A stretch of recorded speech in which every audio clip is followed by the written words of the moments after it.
तो चलिए शन आज हम बात करेंगे काफ़ी मोस्ट इम्पॉर्टेंट टॉपिक जो कि OABC लेवल के जो बच्चे हैं और जनवरी 2025 में एग्ज़ाम देने जा रहे हैं, तो उनको पासिंग परसेंटेज के बारे में पता होना चाहिए, कितना नंबर वो कम से कम लेके आएँ जिससे कि आप ओवरऑल जो अपना कैलकुलेशन कर सकें, और कितना परफॉर्मेंस आपको लेके चलना है प्रैक्टिकल और थ्योरी के मॉड्यूल में जिससे कि आप अच्छा ग्रेड पा सकें, और क्या ग्रेड का क्या महत्व है आपके O लेवल A लेवल के सर्टिफिकेशन में जिससे कि आपको आगे फर्दर जॉब में दिक्कत ना आए। तो ऐसा भी कुछ रूल्स है क्या, तो इसके बारे में हम डिस्कशन करेंगे। तो पूरी वीडियो देखिएगा तभी आपको समझ में आएगी। शॉर्ट में हम आपको अच्छी जानकारी प्रोवाइड करा देते हैं। तो जैसा कि आपको पता है O लेवल और A लेवल का जो पैटर्न है थोड़ा सा अलग है। ठीक है, अगर हम O लेवल की बात करें तो ये हमारा O लेवल का पैटर्न है, देख सकते हैं यहाँ पे, जिसमें कि आपके थ्योरी का जो पेपर होता है उसमें आपको 100 MCQs आते हैं। ठीक है, यानी कि ऑनलाइन एग्जाम होगा, 100 MCQs आएंगे, और जिसमें से 100 में से आपको 33% मिनिमम नहीं लाने होते हैं। लेकिन अब ये मत आप नोट अपने दिमाग में नोट कर लिए कि 33 नहीं लाने हैं, आपको 33 से ज़्यादा ही नंबर लेके आने हैं। इतना आप मान के चलिए 33 मिनिमम है, ठीक है, लेकिन आपको 33 से ज़्यादा ही लेके आने हैं, ये आप अपने दिमाग में ज़रूर रखें। ठीक है, क्योंकि अगर आप 33% लाते हैं उसका यहाँ पे वेटेज निकाला जाएगा। 33% का वेटेज निकालेंगे 60% के साथ, यानी कि 60% इसका जो है वेटेज निकलेगा। उसी प्रकार से जो हमारा प्रैक्टिकल और वाइवा होगा वो भी हमारा जो है 100 नंबर का होता है, 80 और 20 मिला के। ठीक है, ये इसमें भी आपका जो है 33 नंबर आपको मिनिमम लेके आने ही लाने हैं, यानी कि 100 में से प्रैक्टिकल में आपको 33 लाने ही लाने हैं, और इसका जो वेटेज निकाला जाएगा वो 40% से निकाला जाएगा। इसके बाद इन दोनों का जो वेटेज 60 और 40 के जो यहाँ पे लिखा गया है, इसको ऐड करके जो परसेंटेज बनेगा उसका एडिशन जो है 50% होना चाहिए। ठीक है, इन दोनों का जो एडिशन आएगा वो टोटल यहाँ पे 50% होना चाहिए। तो फॉर एग्जांपल के लिए देखिए हमने सॉफ्टवेयर आपके लिए तैयार किया हुआ है। मान लीजिए 100 में से थ्योरी का एग्जाम है, मान लीजिए आपके 100 में से आते हैं 51 नंबर। ठीक है, 51 नंबर आए तो इसका वेटेज कितना हो जाएगा, 51 का वेटेज हो जाएगा 60 से, हमने इसको 0.6 से मल्टीप्लिकेशन कर दिया तो 30.6 हो जाएगा। ठीक है, ये हो गया हमारा थ्योरी का नंबर सिक्योर, यहाँ पे नोट कर लीजिए इस प्रकार से। इसके बाद यहाँ पे आते हैं प्रैक्टिकल का। प्रैक्टिकल में 100 में से आपको कितने मिल गए, मान लीजिए 100 में से आपको मिले मान लीजिए 53। ठीक है, 53 आपको मिले, तो यहाँ पे आपका वेटेज कितना बन गया, आप देखिए यहाँ पे आपका वेटेज, इसको कलर चेंज कर देते हैं, यहाँ पे आपका वेटेज बना कितना 21.2, कितना बना 21.2। ठीक है, तो इस प्रकार से आपको देखिए लेके चलना है। यहाँ पे आपका देखिए 33% भी कंप्लीट हो गया, और इसमें भी आपका 33% कंप्लीट हो गया। अब इसमें 33 आए चाहे ना, इससे मतलब नहीं है, इसमें आपका वेटेज जो बनेगा उसका वेटेज दोनों का 50% होना चाहिए। तो इन दोनों का वेटेज देखिए कितना बनना है 51.8, यानी कि 51 में आपका डी ग्रेड यहाँ पे नालेट आपको दे देगा।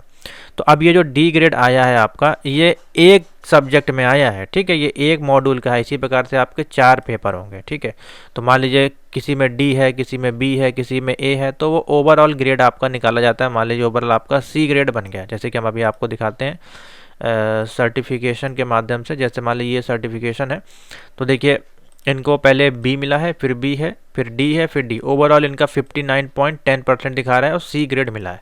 तो क्या ये सी ग्रेड अच्छा ग्रेड है कि नहीं? तो देखिए यहाँ पे सिंपल सी बात समझे, O लेवल या A लेवल के जो भी सर्टिफिकेशन है इसमें ग्रेड का कोई भी प्रावधान नहीं है। ठीक है, आप ज़्यादा ग्रेड लाएंगे तो आपको ज़्यादा अच्छी जॉब मिलेगी, ऐसा कहीं भी लिखा नहीं गया है। चाहे आप डायरेक्ट करिए, चाहे आप इंस्टीट्यूट से करिए, कोई मतलब नहीं है, दोनों की सेम वैल्यू है। चाहे किसी स्टूडेंट का ओवरऑल ए ग्रेड आया हो, चाहे किसी स्टूडेंट का ओवरऑल डी ग्रेड आया हो, दोनों ही एलिजिबल हैं गवर्नमेंट और प्राइवेट जॉब्स के लिए। तो ग्रेड का कोई मैटर नहीं है। हाँ, लेकिन जितना आप अच्छा ग्रेड लाते हैं तो उससे उतनी अच्छी आपकी प्रैक्टिस होती है और आपका परफॉर्मेंस अच्छा होता है। ठीक है, यानी कि आप जब इंटरव्यू या जॉब के लिए जाते हैं तो वहाँ पे आपका यही प्रैक्टिकल नॉलेज और थ्योरी नॉलेज ही देखा जाता है, ना कि आपका ग्रेड देखा जाएगा। अगर आपके पास सर्टिफिकेशन है और आपके पास स्किल है, नॉलेज है, जो आपने सॉफ्टवेयर सीखा है, उसकी प्रोग्रामिंग आती है, तो ये ग्रेड से कोई मतलब नहीं है। इतना आप बस ध्यान रखें। समझ में आ गया? तो ये आपका इंपॉर्टेंस है, ग्रेड आप चाहे जितना भी लेके आइए। तो इसी प्रकार से आप कोशिश करिए मिनिमम आपका जो ग्रेड आपका अच्छे से अच्छा ग्रेड आए। अब इसमें मान लीजिए आप 33 नंबर लेके आते हैं, दोनों में 33, तो देखिए क्या बनता है। दोनों में 33 लेके आते हैं तो आप फेल हो जाएंगे यहाँ पे। ठीक है, तो 33 से ज़्यादा ही लेके आना। मिनिमम देखिए कितना 45 मान लीजिए करते हैं यहाँ पे हम, और यहाँ पे भी हम कर देते हैं मान लीजिए 55। तो 45 और 55 में भी आप देखिए 50% नहीं बनना है, तो यहाँ पे आपको और लाना पड़ेगा। मान लीजिए 60 कर देते हैं तो 60 में देखिए बन जाएगा। यानी कि थ्योरी में मिनिमम 45 और प्रैक्टिकल में मिनिमम 60% जब आप लाते हैं तो आपका 51% बनता है।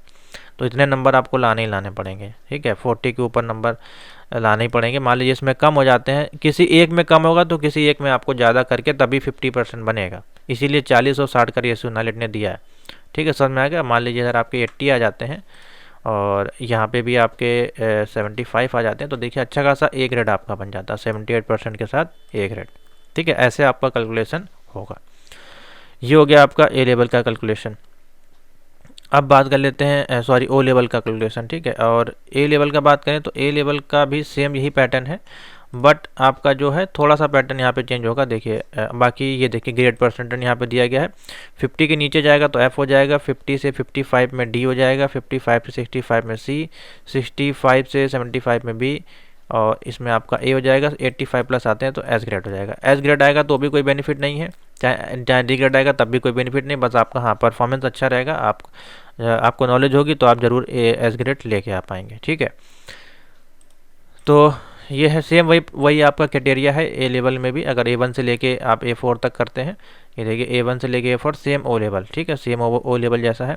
हाँ, अब इसका जो सेकंड पार्ट है थ्योरी वाला ए लेवल का, जो कि A5 से लेकर के A10 का जो रेशियो है, इनका क्या चलेगा, इनका 60 रेशियो 40 है। यानी कि 40 में आपका 10 number MCQ, 10 number true false, 10 number fill in the blank, 10 number match the column आता है, और इसमें आपका जो है 60 नंबर का लिखने वाला आता है। तो इन दोनों का एवरेज निकाल के 50% होना चाहिए, ठीक है। चाहे किसी में 10 आए, किसी में 40 आए, चाहे किसी में 40 आए, किसी में 10 आए, या किसी में इसमें आपके 30 आ गए, इसमें 20 आ गए, तो ओवरऑल 50 लाना है। 50 आपका आ जाएगा, आप इसमें डी ग्रेड के हकदार हो जाएंगे, ठीक है। तो कोशिश किया करें कि कम से कम ए का तो कोशिश किया करें, तो ए की कोशिश करेंगे तो सी आ जाएगा आपका, ठीक है। ऐसे आपका चलता है।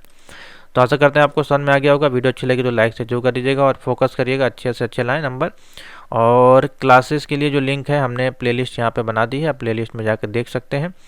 ओ ए लेवल का कंप्लीट जो कोर्स है हमारे पास अवेलेबल है जनवरी 2025 बैच के लिए। यहाँ पे सारी प्लेलिस्ट अवेलेबल है। बाकी होम बटन पे क्लिक करिएगा, यहाँ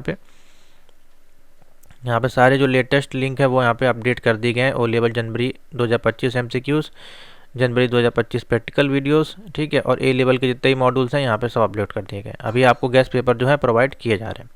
जिनको भी कोर्स ज्वाइन करना है 7007659485 पर मैसेज करिए। जितना भी कोर्स हमारे पास ये अवेलेबल है ए लेवल, ओ लेवल और बी लेवल का आपको प्रोवाइड करा दिया जाएगा।